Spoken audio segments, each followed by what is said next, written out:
رمضان الخير. أقبل الشهر الفضيل معه الظل الظليل، نفحات زاكيات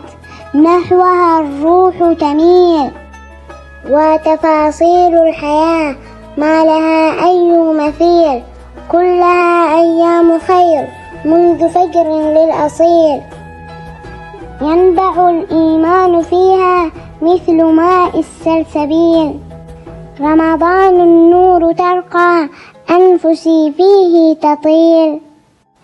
في ركوع وسجود وتلاوات تزيل، تعب الروح وتنسى كدر العام الطويل، في دعاء وخشوع صادق من دون قيل، أشهر العام الطوال هي دوما تستطيل،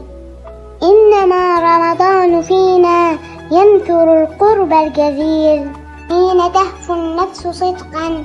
ليقين لا رحيل.